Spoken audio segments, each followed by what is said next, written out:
ആയത്തുള്ള Ali Khamenei കൊല്ലപ്പെട്ട സാഹചര്യത്തിൽ ഇനി തുടർന്ന് ഇറാൻ എങ്ങനെയാണ് ഈ കാര്യങ്ങൾ ആക്രമണം മുന്നോട്ട് കൊണ്ടുപോകുന്നത് എന്നതിൻ്റെ കടുത്ത ആശങ്കയിലാണ് പശ്ചിമേഷ്യൻ രാജ്യങ്ങൾ. ലോകം മുഴുവൻ സമാധാനം കാക്ഷിക്കുന്ന നമുക്ക് മുന്നിൽ ഈ ഒരു ഏറ്റുമുട്ടൽ ഉണ്ടാവാതിരിക്കട്ടെ എന്ന് നമ്മൾ ആഗ്രഹിച്ചു, എങ്കിലും അത് ഒഴിവാക്കാനായില്ല. പക്ഷേ ഇനി അത് കടുക്കാതിരിക്കാനുള്ള ശ്രമങ്ങൾക്ക് വേണ്ടിയുള്ള കാത്തിരിപ്പിലാണ്. സുരേഷ് വെള്ളിമുറ്റം തുടർന്നുണ്ട്. സുരേഷ് വെള്ളിമുറ്റം, ആയത്തുള്ള അലി ഖമനേയി കൊല്ലപ്പെട്ടു എന്ന് ഇറാന്റെ സ്ഥിരീകരണം ഈ ഘട്ടത്തിൽ വരുന്നു. അതോടൊപ്പം ഏത് തരത്തിലാണ് മറ്റ് ഗൾഫ് രാജ്യങ്ങളിലേക്ക് ആക്രമണം, നിലവിൽ എവിടെയെങ്കിലും ആക്രമണം ഉണ്ടാവുന്നുണ്ടോ? വിശദാംശങ്ങൾ എന്താണ്? മോത്തി അപ്രതീക്ഷിതമെന്നോ അല്ലെങ്കിൽ ഞെട്ടലുണ്ടാക്കുന്നതോ ആയിട്ടുള്ള ഒരു വിവരമായിട്ട് ഇതിനെ കാണണം. ഒരിക്കലും ഇത്തരത്തിലുള്ള ഒരു പരമോന്നത നേതാവിനെ നേരിട്ട് ആക്രമിച്ച് കൊലപ്പെടുത്തുന്ന വളരെ പെട്ടെന്നുള്ള ഒരു ആക്രമണം GCC രാജ്യങ്ങളൊന്നും പ്രതീക്ഷിച്ചിരുന്നില്ല. ഒരുപക്ഷെ ഇന്നലെ രാത്രി ഇത്തരത്തിൽ വ്യാപകമായി ഇറാൻ ആക്രമണം നടത്താനും ഇത് തന്നെ ആയിരിക്കും കാരണം. അത്തരം ഒരു നഷ്ടം തങ്ങളുടെ ഭാഗത്തു നിന്നും ഉണ്ടായതുകൊണ്ട് പരമാവധി നാശനഷ്ടം അമേരിക്കയും സൈനിക കേന്ദ്രങ്ങൾ ലക്ഷ്യം വെച്ചുകൊണ്ട് ആക്രമണം നടത്തിക്കൊണ്ട് വരുത്തുക എന്നുള്ളതായിരിക്കണം ഇറാൻ ലക്ഷ്യം വെച്ചിട്ടുള്ളത്. അതിന്റെ ഭാഗമായിട്ടാണ് ഈ GCC മേഖലകളിൽ അർദ്ധരാത്രിയോടുകൂടി വലിയ ആക്രമണം ഉണ്ടായത്. വിമാനത്താവളങ്ങളിലേക്ക്, അതോടൊപ്പം തന്നെ തുറമുഖത്തേക്ക്, ആളുകൾ താമസിക്കുന്ന ഹോട്ടലുകളിലേക്ക്, വലിയ അപ്പാർട്ട്മെന്റുകളിലേക്ക്, അങ്ങനെ ഒരു ദയാദാക്ഷിണ്യവും ഇല്ലാതെ ഒരു പ്രത്യേക മേഖല എന്ന് എടുത്തു പറയാതെ സർവ്വ മേഖലകളിലേക്കുമുള്ള ഒരു ആക്രമണം അതുകൊണ്ട് തന്നെ ആയിരിക്കണം ഇറാൻ ഒരുപക്ഷെ ഇന്നലെ രാത്രി നടത്തിയിട്ടുള്ളത്.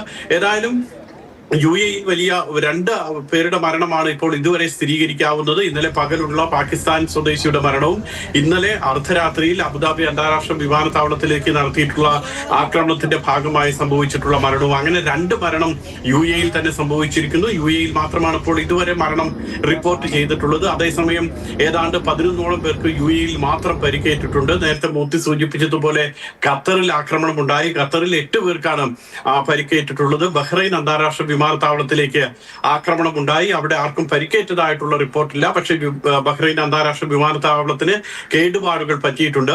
ദുബായിലെ ജബൽ അലി വിമാനത്താവളത്തിൽ, ജബൽ അലി തുറമുഖത്ത് തീപിടുത്തമുണ്ടായി. അത് ഈ കത്തിയെരിഞ്ഞ മിസൈലിന്റെ അവശിഷ്ടങ്ങൾ വീണാണ് തീപിടുത്തം ഉണ്ടായത് എന്നുള്ളതാണ് നിഗമനം. അങ്ങനെ ഏതായാലും ആ തുറമുഖത്തും നാശനഷ്ടങ്ങൾ ഉണ്ടായിട്ടുണ്ട്. മിഡിൽ ഈസ്റ്റിലെ ഏറ്റവും വലിയ തുറമുഖങ്ങളിൽ ഒന്നാണ് ഈ ജബൽ അലി അന്താരാഷ്ട്ര വിമാനത്താവളം എന്ന് പറയുന്നത്.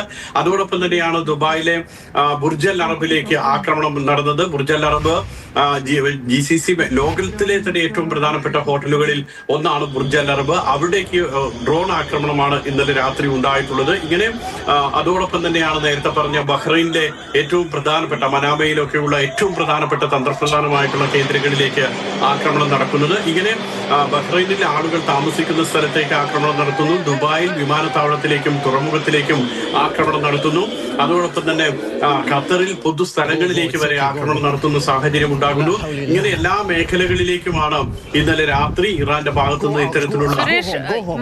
ഇസ്രയേലിനെയൊക്കെ സംബന്ധിച്ച് അവർക്കിതൊന്നും പുത്തരിയേയല്ല. എപ്പോഴും ആക്രമണവും പ്രത്യാക്രമണവും ഒക്കെ സ്വീകരിക്കാനും നൽകാനും തയ്യാറായി നിൽക്കുന്ന ഒരു രാജ്യം. അതുകൊണ്ട് തന്നെ അവരുടെ സംവിധാനങ്ങളും അങ്ങനെയാണ്. എല്ലാ കെട്ടിടങ്ങളോടും ചേർന്ന് ബങ്കറുകളൊക്കെ ഉണ്ട്. പക്ഷേ മറ്റ് അറബ് രാജ്യങ്ങളിൽ, UAE അടക്കമുള്ള അറബ് രാജ്യങ്ങളുടെ അവസ്ഥ എന്താണ്? ഏത് തരത്തിൽ? ബഹ്റിനൊക്കെ അവരുടെ ഷെൽട്ടറുകളെ കുറിച്ചൊക്കെ പറഞ്ഞിരുന്നു. അവരുടെ പട്ടികയൊക്കെ ബഹ്റിൻ പുറത്തിറക്കിയിരുന്നു. മറ്റു രാജ്യങ്ങളുടെയൊക്കെ അവസ്ഥ എന്താണ് സുരേഷ്? പക്ഷേ മോത്തി, ഈ പറയുന്നത് പോലുള്ള അത്തരത്തിലുള്ള ഒരു ബങ്കറുകളും ആളുകളെ അടിയന്തിരമായിട്ട് മാറ്റി താമസിപ്പിക്കേണ്ട സ്ഥലങ്ങളും ഒന്നും അത്തരമൊരു സാഹചര്യം ഇപ്പോൾ കുവൈറ്റ് അല്ലെങ്കിൽ ഇറാഖ് ആ രാജ്യങ്ങളിൽ ഒഴികെ മറ്റ് GCC മേഖലകളിലെ ഒരു രാജ്യത്തിനും അത്തരമൊരു സാഹചര്യം ഇല്ല. അല്ലെങ്കിൽ അത്തരത്തിലൊരു സംവിധാനത്തിലേക്കൊന്നും മാറുന്നതിനെ കുറിച്ചോ അങ്ങനെ ഒരു സാഹചര്യം നേരിടേണ്ടി വരുന്നതിനെ കുറിച്ചോ ഒക്കെ ഈ സൈനികർക്ക് ആവശ്യമായിട്ടുള്ള ബങ്കറുകളും മറ്റുമൊക്കെ ഉണ്ട് എന്നതിനപ്പുറത്തേക്ക് പൊതുജനങ്ങൾക്ക് അത്തരത്തിലുള്ള ബങ്കർ സംവിധാനങ്ങളൊന്നും ഇപ്പോൾ UAE-യിലോ സൗദി അറേബ്യയിലോ ബഹ്റൈനിലോ ഖത്തറിലോ ഒന്നും നമുക്ക് കാണാൻ കഴിയില്ല. മറിച്ച് സൈനിക സംവിധാനത്തിന്റെ ഭാഗമായിട്ടുള്ള സുരക്ഷാ സംവിധാനങ്ങളൊക്കെ ഒരുക്കിയിട്ടുണ്ട്.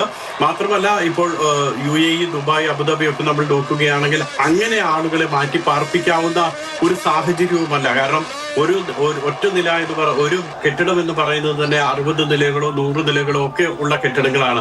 അപ്പോൾ അതിനകത്തുള്ള ആളുകളെ അങ്ങനെ ഒരു ബങ്കറിലേക്ക് മാറ്റുക അത്രത്തോളം എളുപ്പമല്ല. ഏതെങ്കിലും യുദ്ധമേഖലയോ അല്ലെങ്കിൽ